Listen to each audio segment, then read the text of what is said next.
Hello everyone. Can you all see me okay? Can you not see me?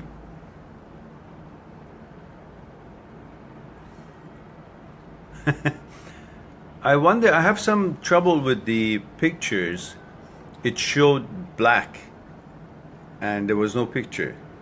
Then I reversed the camera thingy, and again for a few minutes it wasn't. So I wonder if you guys can see me okay, as good as before, like the other weeks. Someone let me know if the picture and the voice is just as good as other weeks for now. I'd appreciate it.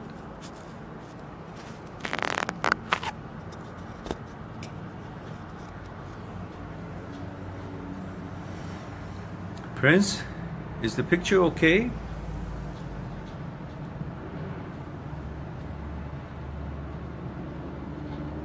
Okay, good. I'm glad.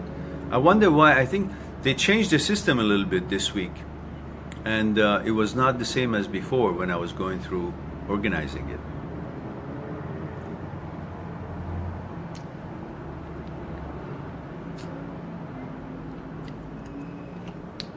Thank you, Prince.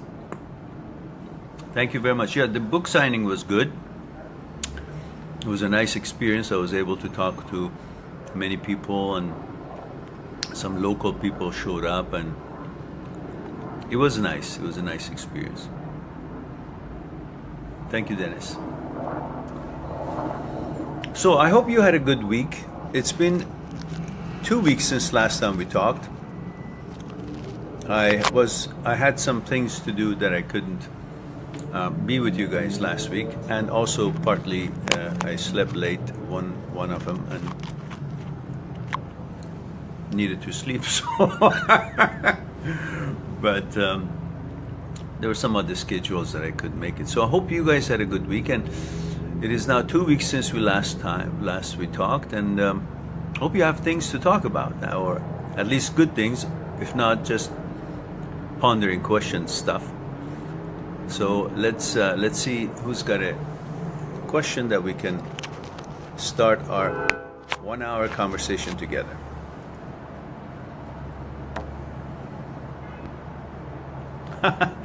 Neil says, what's that horse doing up your wall? Well, that has a wonderful story. I've been I got involved in equestrian show jumping since I was a teenager, and the picture you see, the horse's name is Ali Baba, and the rider is one of the top riders in the world, graduate of military school of riding in France, Saumur, France. Colonel Neshati, my instructor, he was like a father to me. Of course, I love my father, and my father is always number one. And he was friend with my father, and he was a very good role model for me. So that's why I call him as such. So I learned a lot from him in many different facets of life. And of course, he was a supreme rider, horse whisperer. And he's not with us anymore. And when I left my birth country, Persia, after having graduated from university, it was very late in the morning, my flight, but he took the time, 3 in the morning, he was at the airport. And I had a small picture, 4 centimeter by 4 centimeter, black and white, of this. And when I got here to Vancouver, that's about 37, 38 years ago, I found a very talented Korean artist. He had a gallery in part of town. And I showed him the picture. I said, can you paint this? He said, yes. So I gave him the colors and so on. So he made that black and white picture, this big, into this. And it's been hanging on my wall no matter where I went for the past 36, 37 years. That's the story.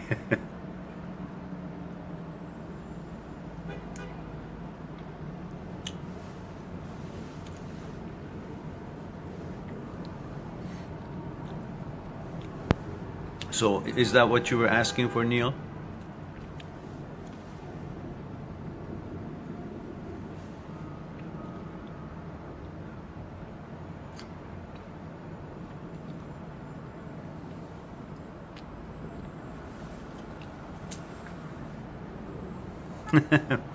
Yeah, it was.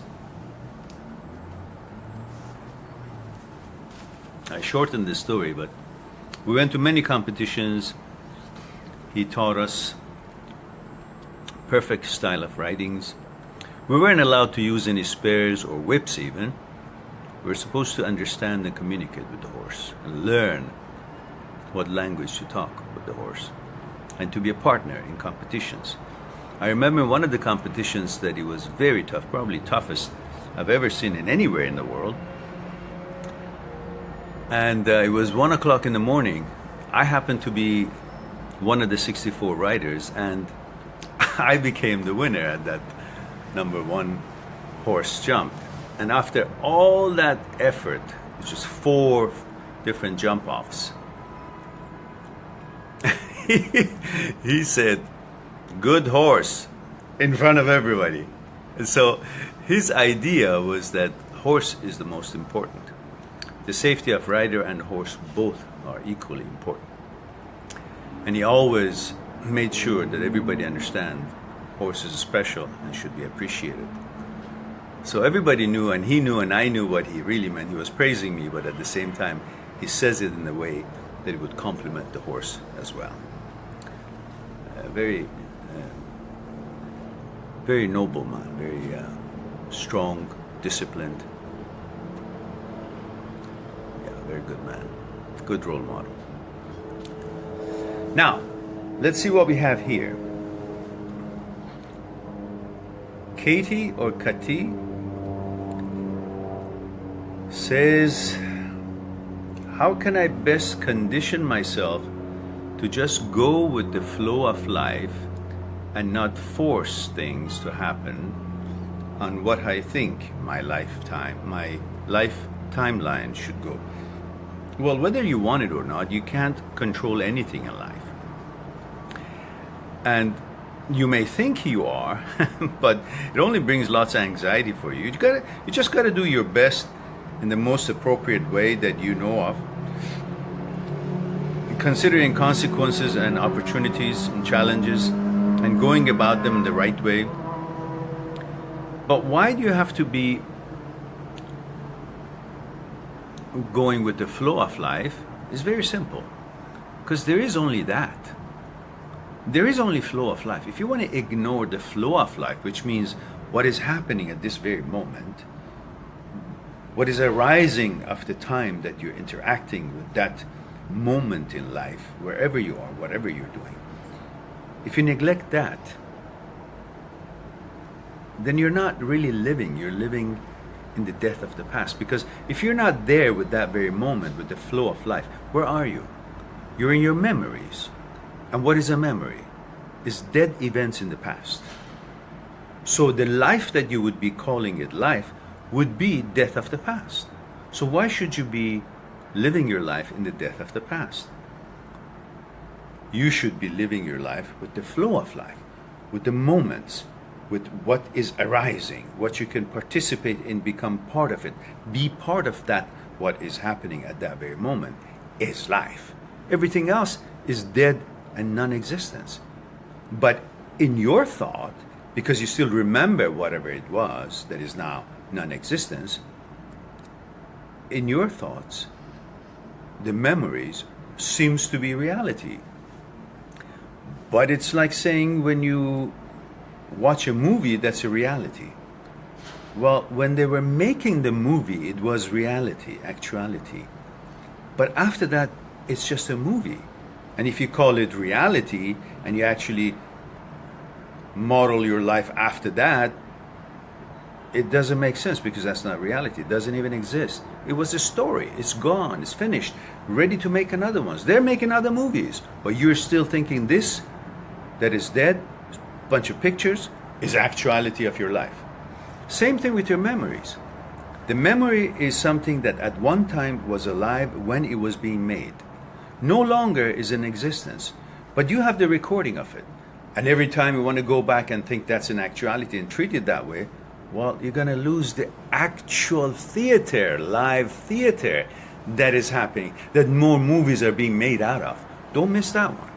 That's why you should go with the flow of life, because that's your only actuality that you can learn from, and then you can store it in the form of memory to reminisce sometime. Otherwise, you can't take it as the actual real life. You will miss the real life.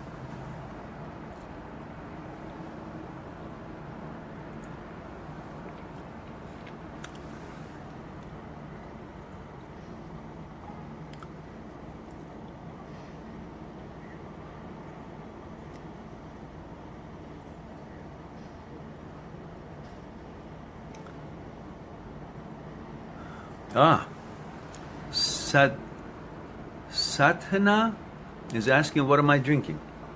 Oh, I'm drinking barberry, sat in water for a couple of days in the fridge, and mixed with hot water. So these are really fun to eat when you drink it. It's kind of puffs up. It's a bit sour, not too much. Very good for you. So now we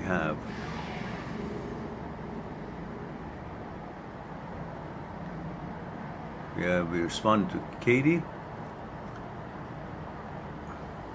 Anthony says it's tea. Well, I gave it up, I guess.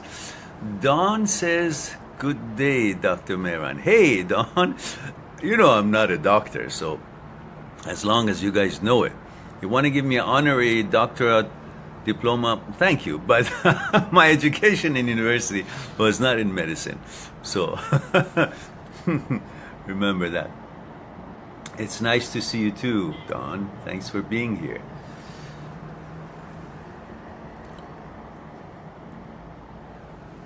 Valerie. Hello, Valerie. Valerie says you help me so much with your videos. I'm so delighted. I'm glad that the videos are helpful to you, Valerie. Now, we are proud to say that we have over 570 or 80 videos on the channel. And among them, many of them, maybe 400 of them, are long lectures or long topics, like 12 minutes, 19 minutes, 30 minutes, some 40 minutes, and they cover lots of different scenarios of the psyche or the breakup situations and emotional challenges. And so, including with all the question and answers that we've done through the past year of live talks, 2 times a week pretty much, we have many little titles or concepts or subjects, topics that you can search on the channel's engine and find what's relevant to what you may be looking for. So I'm glad that these videos are helpful, and I know they are because I get emails of tens of emails every day. And for that reason, for the interest that I've seen you guys have shown me, and also the concern for the prices of the books, as you know, I have reduced all the ebooks to nominal nothing, like the price of a coffee, $4, $5, and $6, something like that. So I really want to bring it to your attention that this was done for your benefits, because there is no financial agenda here with those prices. You know, after all the costs, and PayPal and so on takes their charges and marketing costs, and there's no financial agenda here. So, but I did the ebooks reduce their prices because I wanted everybody with every currency anywhere in the world to be able to afford it and not seems like the difference between US dollar and their currency makes it difficult for them to get it. So now, please go ahead, acquire one, the one that you want, Me, My Psyche and I, or the Breakup Handbook, or the Transient Thoughts and Me. They're all on my site, mindthatseekstruth.com. And take it, keep it as a reference, and read it whenever you're in the mood. Small chapters, and it's very good for keeping you pondering and realizing some of the things that you may not have thought about. So please do that, and there are no excuses anymore for anybody to tell me that, you know, they're expensive or whatnot. So these are for you. The paper versions are remaining the same price, because that's the only way that you can pay for all the cost and shipping and so forth. But the ebooks, I've made it available for you guys to get it. So go ahead and get it then. Remember now, anybody who writes me an email from now on, now that the prices are so low, if you haven't purchased the book, you will not be a priority to respond to you. So when you send me a question, tell me which page, which paragraph, the first word of it, and I'll check it. If that's true, I respond to you with priority. Otherwise, you gotta wait for a few weeks. So I think that's fair. Now that it's so inexpensive, you should go ahead and get one. Now, let's see. Katie says, thanks, you're welcome, dear. Don says, so I have a new love interest, but because of bad relationships, I want to run. How do you fight that? Do your jogging and running in the morning and then come back and consider your new love. Well, listen, what you're saying to me is like, today is raining and storming, so tomorrow I'm not coming out to go play tennis because it's been raining for the past 5 days. So what? That has nothing to do with tomorrow. Tomorrow has its own character. If it's sunny, it's sunny. But you won't know unless you get out of your home and check out what the weather is like. So you won't know if this guy is good or bad, or if this relationship is going to be okay or not, unless you judge it for its own merits. Figure it out by itself. Do not look at this relationship with the eye that passed. In the past, you had experiences that were not good. If you look at this relationship and don't want to get involved, you just want to judge it as how it was the previous relationships, but it's not fair. It's just like saying the sunny day today doesn't count because it was night last night, so it still must be night. Or it was raining past 5 days, so I don't see the sun. It's still raining. No, you got to see it for what it is. So go in there, tiptoe slowly into the ocean, and as soon as you saw it's a little too deep, get out.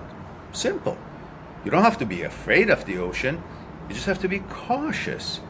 Go in slowly, as long as you can reach the bottom, as long as you're in control, you can, change your thoughts, change your mind, come back, all that. But when you go too far in the ocean without really having judged that this is safe, I'm on a boat and I can float, then you may have a hard time to coming back. So go in, don't be scared, but just be wise. That's all. Don't judge it for what it was. Judge it for what it is, where it could be. Otherwise you miss that flow of life that we just talked about in your previous question. Hope that will give you something to go by. Now,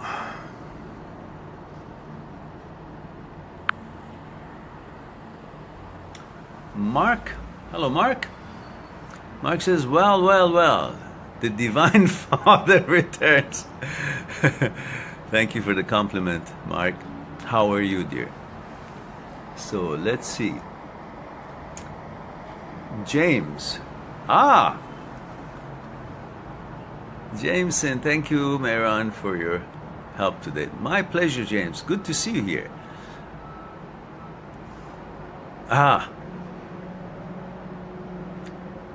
can't sleep, he says, for the benefit of all. Well, my question is, how to put negative thoughts out of my mind at night that stop me from getting rest and sleep.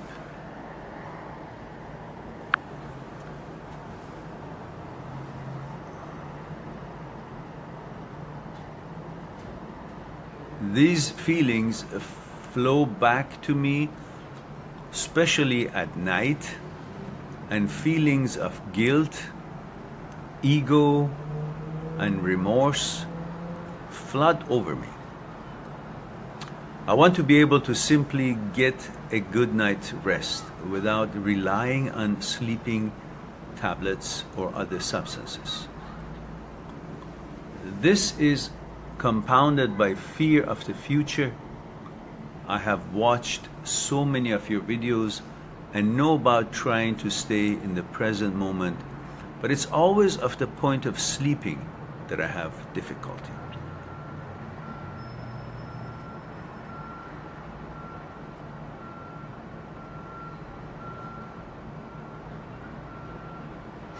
You know, if you go in a tennis court and keep hitting the ball, not knowing how a good serve is like, or good forehand is like, or good backhand is like, just hit the ball. And you hit the ball every time and you see, wow, it's not going exactly where I want it to go. It's all over the place. And you keep doing the same thing all the time. What are you really doing? You're actually enforcing doing what you're doing in the same way, which is the wrong way, and you will always get the same results. Meaning you're conditioning yourself to become expert in hitting it bad, in hitting it outside of the court. Why? Because you never tried to read the book or get a coach and exactly know how to hold your forehand, your fingers, the distance between the racket and your elbows, distance between your elbow and your body, and how to move forward, how to be forced forward, how to be step forward, how to position yourself, how to... You didn't do any of these, but you kept doing the same thing over and over in the same way, and you got the same results. And lo and behold, all this time you were teaching yourself how to do the bad thing in the best way. Meaning you were enforcing your learning in your head, your program of how to play tennis in the worst way that you know, by keep doing it the same wrong way that you always did. So you've been conditioning yourself to hit bad, hit wrong. And this is exactly what you do. When you're constantly during the day or night, constantly focusing on regrets, blaming yourself, thinking that the world has come to an end, thinking all these negative thoughts, what are you doing? You're conditioning yourself to make this negative thinking a default way of your mind to process. The material process ends up thinking, okay, what am I going to manufacture today? The brain says to itself, well, there's nothing on the agenda, but my default is to manufacture negative thoughts. Because that's what my guy does. He constantly thinks about bullshit, nonsense, irresponsible things by blaming himself, or negative things by putting himself down. So I'm comfortable manufacturing that. It's a no-brainer. It's easy. So that's what I'm going to do. Because I see no other things for me to manufacture, no other blueprints for me to manufacture. So your mind is going to do what is the most easiest and what's been most practiced, like the tennis court. You practice constantly. You're practicing to guilt yourself, to blame yourself, to think something wrong you did. And you got to come to the question, why am I blaming myself for? Have I killed anyone? What have I done? I'm blaming myself because I don't have the girl that really was just giving me pleasure, in your case. Now that I don't have that pleasure, I think what I really never thought is the right girl for me is the right girl now. Why? Because I'm all focusing on the pleasure part, and I don't have the pleasure of it now, but I like pleasure. So I think because I don't have what I like, which is the pleasure, and I'm not thinking about anything else about the girl, therefore the girl must have been a good thing. Because all I'm thinking about the pleasure part of it.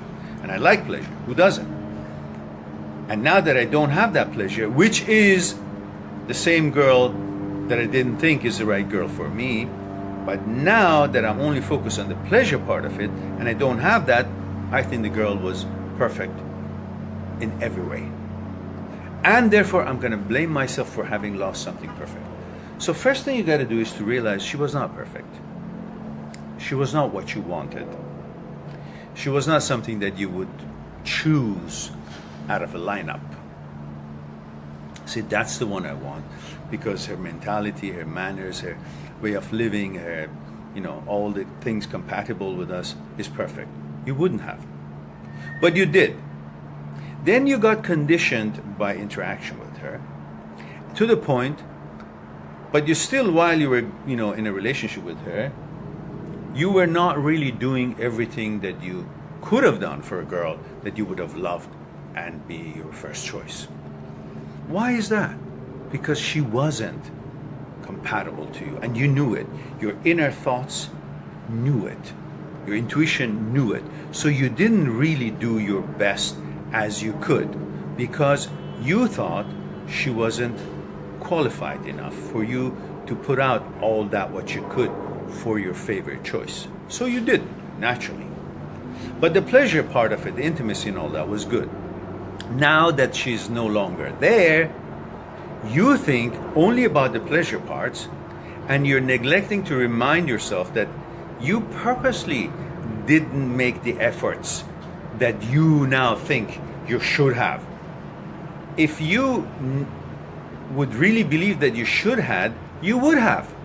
But you didn't, because you didn't think she was qualified. Not that you were an asshole, you just didn't think she's qualified enough, good enough for you to leave everything else that you thought you should have sacrificed and change your ways and to comply with the way she wanted things to be. You didn't think she was qualified for that, so you didn't do it. That was the right choice for you. Now that you don't have the pleasure part of the relationship that you liked, you think the whole thing was good, that you actually had a girl that was perfectly qualified for you.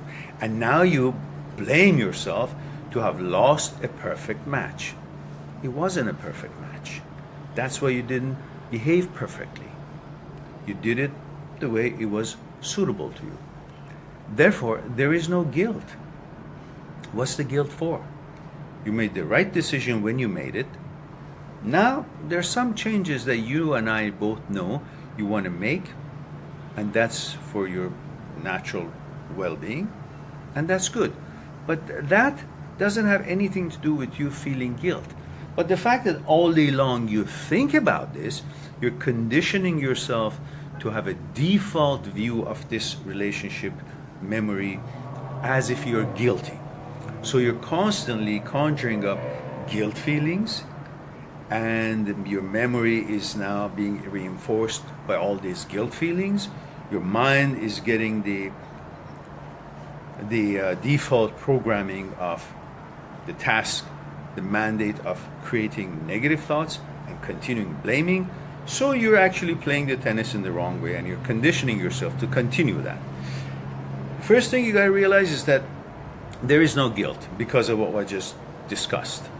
Focus on the fact that how this was and why you weren't doing what you could have done. You had a reason for it. Whatever the reason, that's what you did, and that's how it was. So therefore, there's no guilt. There's no guilt, there's no shame, there's no blame. If you think having pleasure in a relationship is good enough to think that the relationship was perfect relationship, then I bet you if you go to any of these outside discos or bars or whatever and pick up someone and have a pleasurable day or two with her, then you should think that she's perfect as well, because every woman is capable of providing certain kind of pleasure in a relationship she has with her choice. Every woman. Are you going to call everyone then perfect for you? No. And this one, you know it wasn't. If it was, you wouldn't be talking to me right now, because everything would have been still the same together. But you know, just because you did not comply with someone else's plan and agenda, which was good for them but wasn't good for you at the time, it doesn't mean you're guilty of anything. How come she's okay to choose what she wants to do and to expect a certain kind of a goal and plans, objectives, but you're not? And if you're not, then you're guilty because you didn't provide, you didn't offer what she wanted. Why? Because now you're deprived from the pleasure. So really we go back to the pleasure. You're only focusing on the pleasure of the relationship. Otherwise the relationship wasn't anything to write home about. So what are you guilty of? You think you should blame yourself because your desire is dissatisfied, because you're not able to offer your desire, pleasure, to fulfill your desires, requests. So you think you owe something to your desire part. Well, I'm trying to tell you, your desire is not you. You're the boss. And as a whole, you decided that wasn't good enough for me to put out everything. And you didn't. There is no guilt. What are you guilty towards? Who? Who is claiming anything from you? Who that you feel guilty? She is with another guy right now, so she's not claiming anything. She got the best of you for 3 years, whatever you had to offer, many different ways, and now she's off to the races. She's off with somebody else. So you're not guilty of having done any wrong to her. What are you guilty of? So you're guilty, you think, to yourself, because you think you're deprived from pleasure. So you think because you can't give yourself your desire the pleasure that it wants, then you're guilty of that. Well, your desire is not you. It's got no right to request anything. You're the one who is the matter, not your desire. So you're guilty of what? To whom? Who is claiming that you're guilty? You. Why? Because you don't have pleasure. Because that was all it was. Because she's not asking you for anything. She's not calling you guilty of anything. She's having fun with another guy. So you're guilty of having deprived yourself from having or continued having a pleasure, right? So why? Why you can't call that guilty? Guilty for what? Go get another pleasure in time. You will. You just think that you may not have it as good. But that's really silly, isn't it? Because you're telling me you're a fortune teller. You can tell what's ahead. You know everything. But how could you know everything when you can't see anything? You can't see anything of the future, but you're telling me you know everything about the future. How could that be? I'm asking you to wait. Continue the journey. There is a mountain in front of you. You can't say because there's a mountain in front of me, then there's nothing else behind the mountain either. I'm saying believe that there is something the other side of the mountain, therefore just go up, continue. Instead of saying, I'm guilty of being in front of the mountain, so I think there's nothing else the other side, so I'm just going to hang in there. I'm saying no. Just because you don't see behind the mountain doesn't mean there's nothing else waiting for you. And the same thing here. Just because you don't see the future doesn't mean the future doesn't have anything to offer you. You can't know that unless you tell me you're a fortune teller and you know everything. If that's the case, well, I want to see what's in my future from you. But if you don't know it, then relax. No guilt. Continue the journey and see what comes to you. And if it's suitable, then you get it as a sustenance, as whatever it is. Who knows? How do you know that this what happened wasn't to the best of your advantage? Wasn't the best thing for you? And who knows, and how do you know nothing better is waiting for you? How could you tell? Did you know you're going to meet this girl before you met this girl? No. So how could you know that you're not going to meet anybody else after this girl? How? If you look back, anything that happened to you, you didn't know it before it happened to you. So how could you suddenly know everything about what's in your future? Because you can't see anything, you conclude there's nothing in your future. That's not fair. On that note, be open-minded, Understand that so many opportunities going to be in this world and is in this world. Just because I haven't arrived to the circus doesn't mean there is no circus, there is no act. I'm just not there yet. Just because you haven't arrived to see what the future holds doesn't mean the future doesn't have anything for you.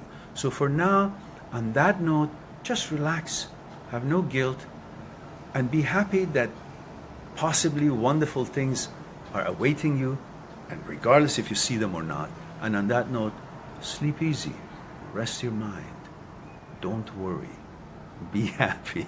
That's what they say, I guess. For now, think about these things, and this is going to be recorded so you can listen to it again. And perhaps you will sleep well, and then we'll talk about more of this stuff and fortify this concept.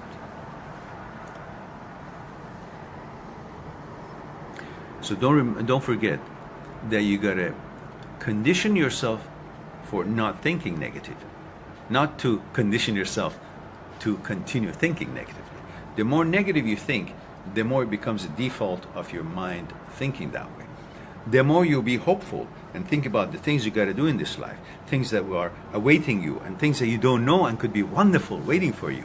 This could be a blessing for you. Thinking this way, the default of thinking will change, and the negative thoughts would reduce to the point that you would be free from them constantly bugging you up.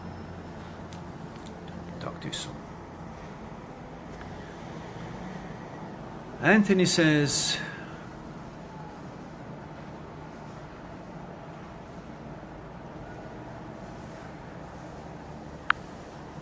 what did Anthony say? I think if you want something, no matter what it is, if you say it out loud, it will happen. The power of suggestion. Okay, that's good. If you think good will happen is a good way of thinking.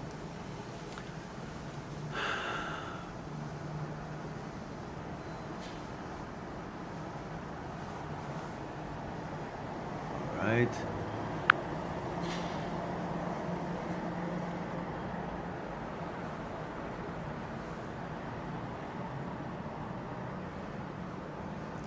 You're welcome, James.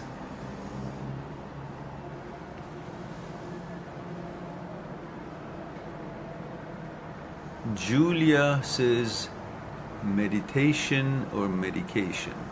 I'm not sure, Julia, if there's a question hidden in that sentence.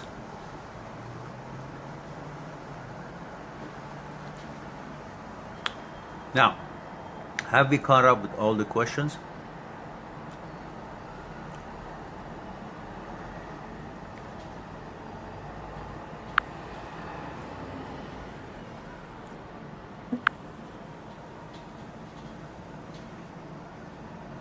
Looks like we have no more question.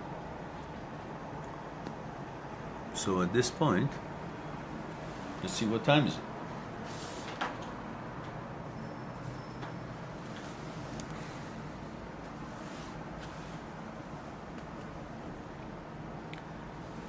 All right.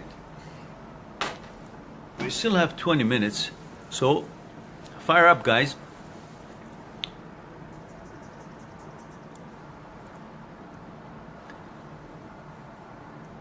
Or you want to give me a break, that's okay. I'll just keep drinking my barberry hot water juice.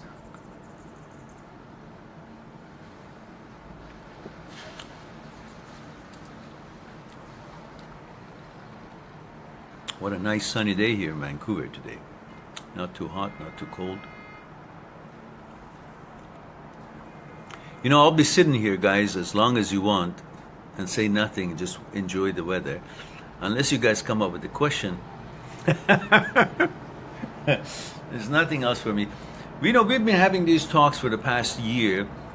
It's been at least over 100 live talks, because we had 2 live talks every week. And on this channel, The Amazing Things in the World, which is for the kindness of the bunch of wonderful group of young thinkers of Witty Feed, based in India, Indore, India. We have had the chance to have this chat for the past year, and I appreciate the opportunity that we have to share this 1 hour a week together. It started about 15-20 minutes of talk. Now we have a pretty much good group of people around the world that look forward for these talks every week, and I'm delighted to be part of it and share some thoughts with you. Now that it's been during this past year, we've had lots of lectures, long talks and long lectures for the first few months, and then we've been having question and answer. So unless we have questions, we don't have any answers here. Katie says, do you feel we have the power to bring positive and good things into our lives? Or is it a matter of only acknowledging the good and positive happenings? Who cares, Katie? I mean, I don't need to have a formula to know that I have to do my best every day, the best possible day, the wisest way I know, make efforts, make things happen in order for me to accomplish something. Now, whether that means I have to think positively constantly or what, it doesn't matter. All I know is that I have to get off of my chair and take actions, and of course those actions should be positive actions. My thoughts should be positive, because if I'm busy doing things, my thoughts are with my doing things. And when my thoughts are busy creating and doing things, naturally they won't be negative. Because I'm trying to do something positive, and whatever I do, before I do it, my mind thinks of it first. And if what I'm doing is a positive doing, therefore my mind thinking for doing those things must be positive in order to make those things to be positive doings. And while I'm being positive, there would be no negative thoughts. So doing good things is the actual elixir, secret. When you do good things, positive things, to create things, to help yourself, help others, do your job good, which is going to help somebody, having that in mind, so you'll be focused on your job. When you're focused on your job, your mind is focused on doing something positive, doing something creative, doing something productive. And therefore, the mind is focused. When the mind is focused, it's not going to be around doing anything else other than what you want it to do. That's how you can keep it in line. It's like saying I have a magnifying glass and I'm putting the sunlight through it, and it's now focused on this piece of paper so wonderfully that it can actually be so productive to create fire, so I can then cook food with it or feed people or things like that. But in the meantime, you say, while it's focused, it's also dissipating. It's not. It's focused. It has no chance of being dissipated, this light beam going through this magnifying glass. So the thought too, while it's focused doing something positive, it's not dissipating. It's not going away thinking about negative and other things, because it's active. It's active in a good way. So keep your mind, keep your life dynamic, moving, productive, and you will not have a chance to think negatively, because it's doing something positive. And to do something positive, you got to think positive. So when it's thinking positive, it's like the magnifying glass focusing on concentrating the light, and it won't have a chance or interest to dissipate, or in your thinking, think negative. So regardless of what the formula is, just try to be productive in your life. Just focus on what is alive, what is dead. If something is dead, no sense thinking about it, because you can't change what is already gone. So why are you wasting your time? Because you think what is in your head is the world, instead of thinking the world is the world. Your head is just a fragment of the memory of what was happening in this world before today's world, in the past, not the now of the world. And therefore, what is in the memory is not of a consequence, and I should not be focusing on it. I should be focusing on this. My head is not the world. My head only housed a fragment of the experiences I have had in the past going through this journey of this world, but I prefer to be with the world every step of the way because that's the fresh thing, and I will be away and do away with the stuff that is no longer in existence. And I shouldn't be worried about it or thinking about it, because whether I think this way or that way about it doesn't change anything. So why am I wasting my life losing this opportunity of fresh things ahead of me, and instead I'm keep going forward but looking backward? I'm going to crash into the wall. So let me be one with what's ahead of me, with one with the present moment, because that's where my attention is needed, not what is dead and doesn't need my attention. You know, why should I be thinking about the road that I had to take in order to get to the previous town that I've passed 2 days ago? Right now I should be focusing here because this is the road I'm on to get to that town. What's the use of me while going toward that town and that's ahead of me thinking about the road I took to get to the previous town? What is that for? I'm not going to be doing any favor to myself. I'm going to get off road by not being focused on this road. So this is the one I should be focusing ahead of me, in front of me. Whatever that road was, whatever it had, has nothing to do with this road. So I should be focusing on this so I can make this journey pleasant and stronger and better experiences. That's all. I can use what I learned from that journey, so whenever I see a notion of that on this road, I will veer off and I won't fall in that ditch. That's the good thing about memory. Other than that, anything else in it is dead. No sense for me thinking about all those things. So negative, positive, just live your life with the moment, do your best you can, and it will become positive if you do your best at any given moment.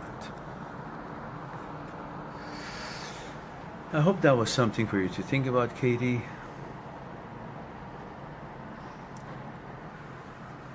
Humin says, how do you get over getting over someone? Get over getting over? Are you tricking me? How you get over getting over? Well, don't get over it. Stay, remain in the dump.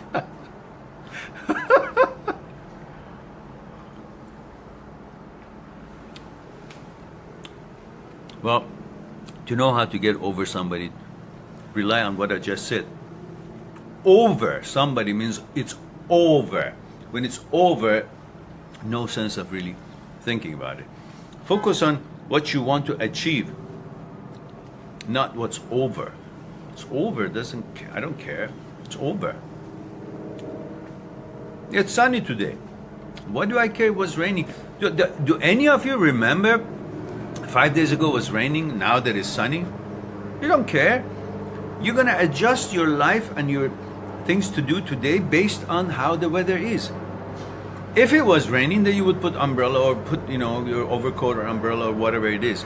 But it's sunny there. No sense me thinking about how I behaved and how it was going on when it was raining. Who cares? This is the reality. This is my day. I'm here with this day today now. I have to adjust and make sure I do what it needs to be done in this kind of a day. Yeah? Otherwise, it's just like thinking about the past and things that is no longer there, but you keep thinking about it. It's like you have a sunny day and you're thinking about to dress like if it was rainy because yesterday it was rainy. So I gotta have my raincoat and overcoat and umbrella and go into the sunny day because then it was, I'm thinking about how it was 2 days ago when it was raining. Everybody's gonna laugh at you. Most important, you're gonna laugh at you. You're gonna say, how stupid is this? This is sunny, why am I wearing that? Why am I having an umbrella? So is that a logic you want to use? When you think about the things that is dead, is gone, is past, the relationships, the ex and all that, it's just like you're in a sunny day, you're still getting your umbrella because it was raining the other day. Let that go. Makes no difference whether you think of it or not. You got to focus on what's ahead of you. What's today like? How can I negotiate this day what's appropriate for this day to do, to wear, to negotiate, to be active, whatever. Fit the moment. What's gone is gone. No need to fret on it. You don't owe anybody anything. As long as you haven't killed anyone or abused anyone, everybody's having their own life and they're happy doing their things. You go and get happy too. Do your things.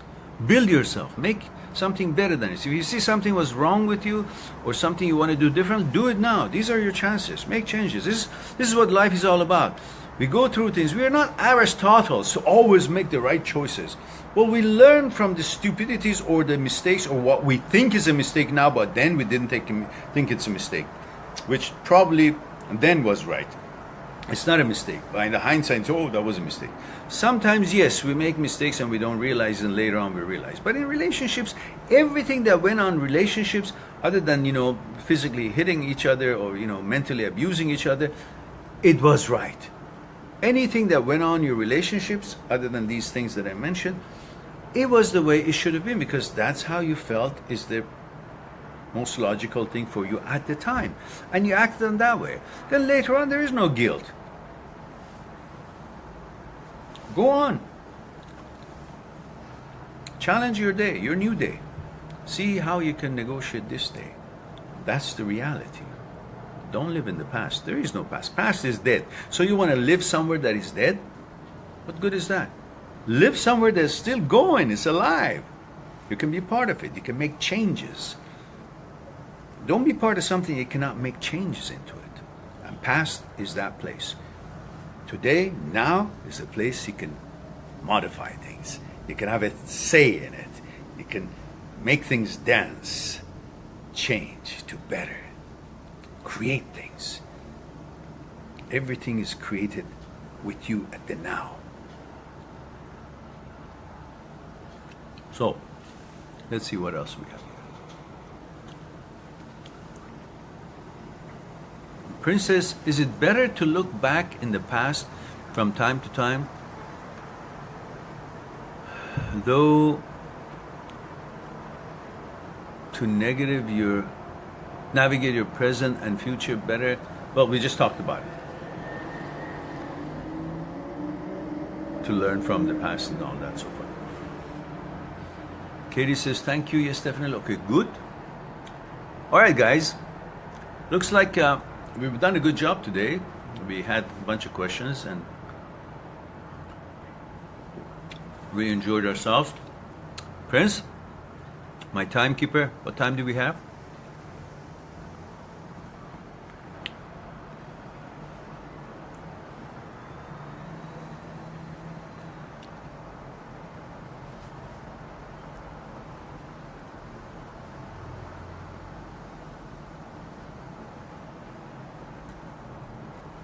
$12:27. Okay, guys. So, I hope that you guys have enough to think about and our talk was helpful. I look forward for next week, hopefully Saturday, same time at my own Facebook page, Mind That Seeks Truth. And I'll put a post up. And also next Sunday again here at the Amazing Things in the World. Don't forget to check my website, mindthatseekstruth.com. If you haven't yet, pick up the ebook versions of the books that I've written. They're very nominal now. You need to do it because it's pretty much a gift and you will have it as a reference. And the cost cannot be a factor anymore. It's just, they're cheap now. So go get one. Eventually, I'll maybe come up with another book in the next couple of years, hopefully, but all depends on how you guys appreciate these ones that I've already written. So please go ahead, pick up a copy, and if you need to talk to me, you know how to do it. Go through the site and talk to me for consultation, book an appointment, and then I'll see which time matches and we'll manage. Other than that, watch the YouTube channels and share them on your social media, if you will. It will help for people to know their support is available and also know about my work. I'll talk to you later. Hope you will have a wonderful week. Take care of yourself and the others, and be good to yourselves for sure. Talk to you later. Bye for now.